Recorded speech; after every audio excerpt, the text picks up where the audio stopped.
FI guy, not by SC, not by SD. But we don't have an FI consultant to work out. We are trying to do all the configurations required. So what we do, if you click on this activity, define company, this is how the screen is going to be looking. And right now we are trying to work out with the demo server. You can see the lot of entries provided. And this server, a lot of people are also trying to work on it. So there is a lot of data maintained. But in real time, this particular screen is going to be entirely blank. This particular screen is going to be entirely blank because we are going to be working out on a license server. So this screen is going to be entirely blank. Now, how to create our entries? So to create our entries, you need to basically take the help of new entries icon over here. And for each and every organizational unit you're going to be working it out is going to be having a code maintain. You'll be seeing a code maintain. And the length of the code for few, it's going to be 6 letters. For few, it's going to be 4 letters. For few, it's going to be 2 letters as well. Okay. So for depending upon it. These are all going to be the standards. No need for you to do anything. By default, the length is going to be fixed up. Now, how to maintain? Try to take the help of new entries icon over here and maintain all the details. And maintain all the details. So these are nothing but we are going to be calling them as fields. In these fields, we are going to be updating the values. First one, I'm just trying to maintain the code over here. Let's say I'm just trying to maintain it as in Samsung. It's a code, and here I'm trying to maintain the description for this. Samsung Electronics. And if there is any second name for this particular company, you can maintain that particular second name, or you can leave this particular field as blank and try to capture the address. So all this address information need to be provided by the client.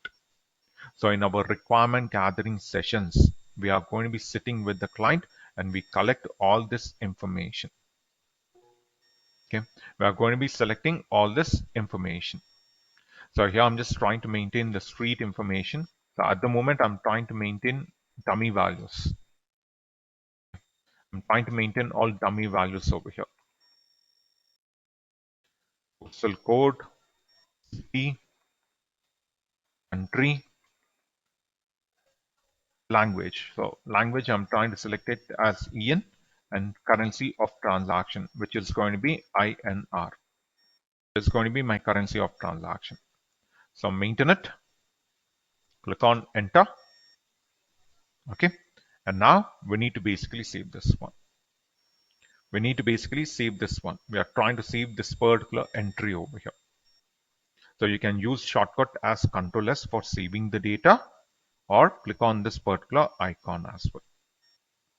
So if you click on the save icon, we get our request. Okay, and we have an importance for this particular request as well. So we need to know what exactly this request is all about. Now this is nothing but we are going to be calling it as a transport request over here. We're going to be calling it as what? Transport request. What is the use of this transport request? So with the help of this transport request, we are going to be transporting the data from server to server. If you want to move the data from one server to server, we take the help of transport request. Or if you want to move the data from one client to another client. They're all going to be your system thing. Don't get confused with the client what I've explained. That's totally related to the system. Now server to server, because in SAP we are going to be having 3 different types of servers to work out. One, we call it as a development. Second one, quality. Third one, production. To move the data from one server to another server, we try to take the help of this transport request. Okay. And in case if you want to move the data from 800 to 810, if you want to move the data from 800 to 810, then also we try to take the help of transport request. This is nothing but to copy the data from one system to another system. Okay, there's nothing but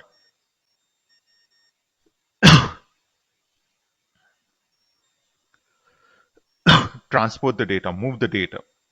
Nothing more than that. Nothing more than that. Okay. And who will be responsible for moving all the data from one system to another system? It's going to be basically the basis consultant who will be responsible for moving the data. It's going to be the basis consultant who will be responsible for this.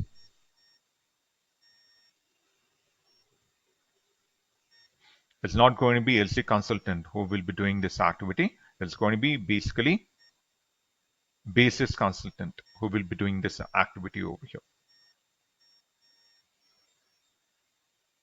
Okay. Basis consultant will be responsible for moving the data. Please remember this particular points over here. And there are going to be basically two types of transport requests to focus on over here. There are going to be two types of transport requests.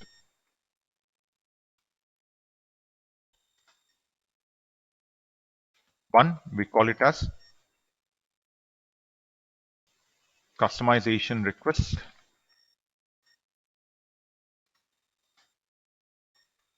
And one, workbench request. One, we call it as a customization request. Second one, workbench request. So you need to know basically the difference between all these two requests, how it works out. One, we call it as a customization request. Second one, workbench request. So this customization request is what we are going to be calling it as client dependent. We are going to be calling it as client dependent. Whereas workbench request, we are going to be calling it as client independent. What you mean by this client dependent, independent, all these things we are going to be looking after in the future. In our project classes, I try to explain you how to use this one because it is too early for me to explain the difference between these two.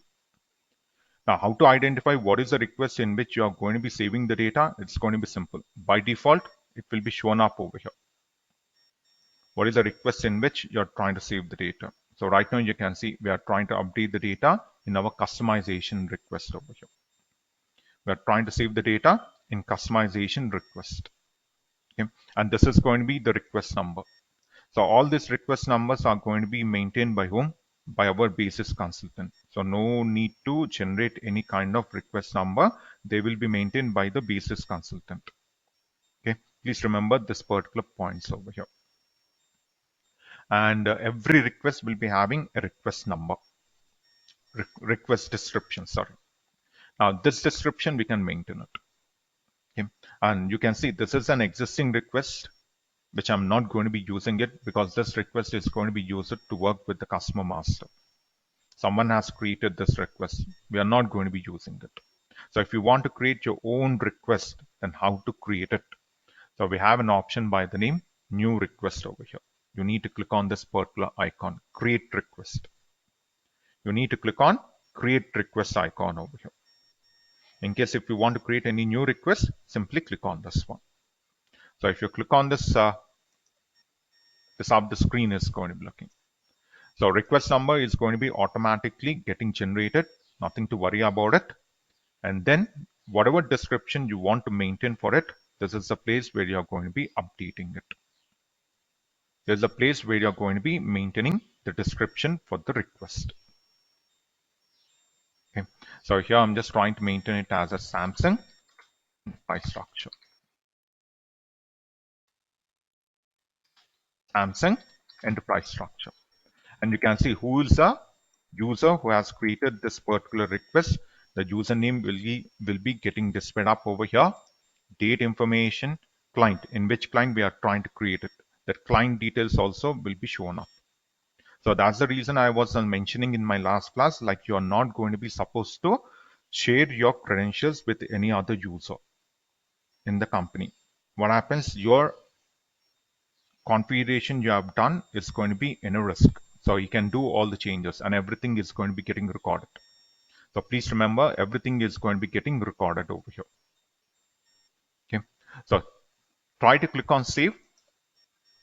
And there's the request what we have created. And this is going to be the request number. There's going to be the request number. So in real time, all these values need to be shared to the basis consultant, and then only he will be moving the data. Then only he will be moving the data. So try to click on continue icon over here and done. So values has been saved in SAP application over here by the name Samsung. Okay, that's how you try to go for it. So in real time, we need to maintain that request documentations as well. So how to maintain that request documents and everything, we try to discuss it later, not at the moment. Okay, but this is how you do the configuration. Now, once you're done with this, you can just come back. Okay, and in this particular screen, if you want to search for the entry what you have created, you can get that information. You need to simply click on position icon over here. So click on this position icon. So select whatever company we have created. I'm trying to maintain the name Samsung, and click on continue. It will be taking us to that particular location where our entry has been updated. So if you click on it, you can see. And if you want to look for the details maintained for this particular entry, you can also do that. You can simply click on or select that particular entry over here and get into details icon. Get into details icon over here. So if you click on this details icon, you can see these are the values maintained for our entry. And all these fields are in editable mode. So if you want to do any kind of changes to any particular field, you can do that. But the code, you can't do any kind of changes. Code, you can't do the changes. Rest of the things, you can do the changes over here. Rest of the things, you can do the changes.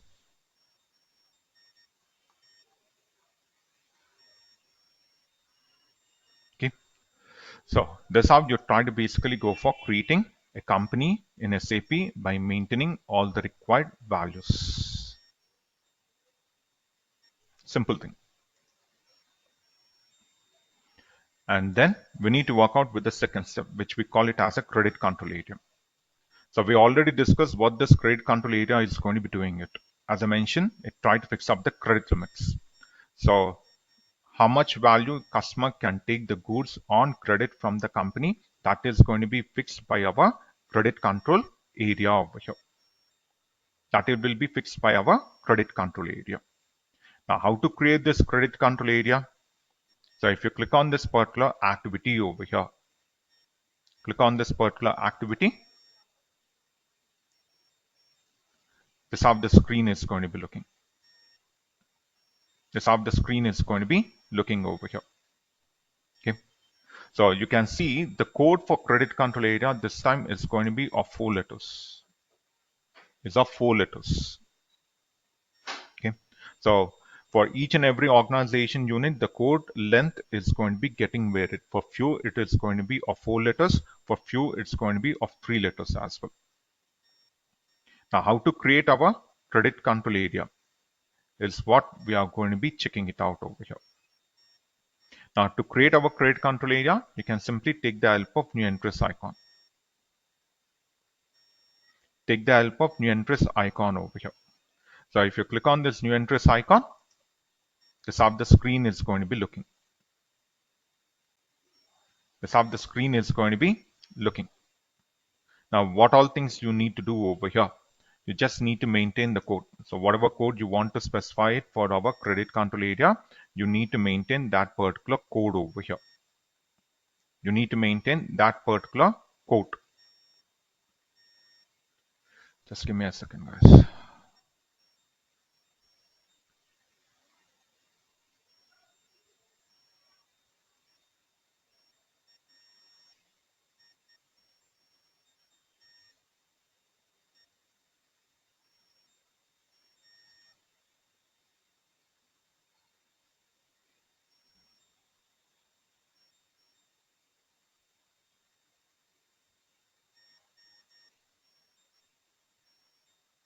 Okay, now see, so I'm trying to maintain the code for our credit control area.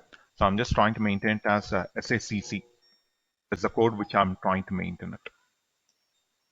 Okay, there's the code which I'm trying to maintain it over here. And here you can't maintain the description for this because this field is in the display mode. So if the field is in display mode, you cannot maintain the description. Just leave it as it is and try to capture currency. So currency of transaction, I'm trying to maintain it as INR over here. I'm trying to maintain it as INR. These are the only two fields you are going to be maintaining it. So we are not going to be maintaining any other fields. We are going to be leaving everything as blank. Everything as blank. So when required, under SDFI configuration, we are going to be coming back to this particular screen and try to maintain the values as well. So at the moment, we are trying to leave all the fields as blank itself. Leave it as blank, click on enter and try to save this one. So we got our request, same request in which we are going to be saving the data. There's the same request in which we are going to be saving the data. You're not going to be creating any new requests. Already we have created a request. So we are going to be using that particular request itself for saving all the information. Now I'm just trying to click on continue and done. So credit control area has been created up over here. And we have created it on the name what? SACC. That's the one. And there's a currency in which the transactions are going to be getting recorded. There's a currency in which transactions are going to be getting recorded. Okay, so check out this one and done.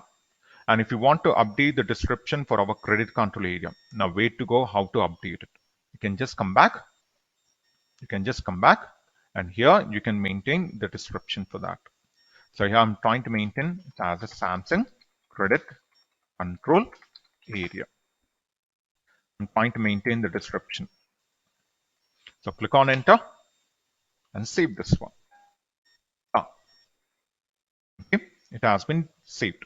Now, if you once again select that particular entry over here and get into details, you can see. So whatever description we have maintained for that is going to be shown up. And once again, it's in the display mode. Okay. Or you can call it as a gray mode. You can't do any kind of changes to this. You can't do any kind of changes to this. Okay. So this is a concept of how you try to go for creating a credit control area. So always make sure, so whatever entries we have created, you make a note of all that entries. First one we have created on the name of company, Samsung. Second one, credit control area. On the name of SACC, that's the one. These are the two steps what we have done it over here. Okay. Now third step, we need to work out with company code. It's going to be our third step. How to work out with this company code, let me try to take it up in tomorrow's class.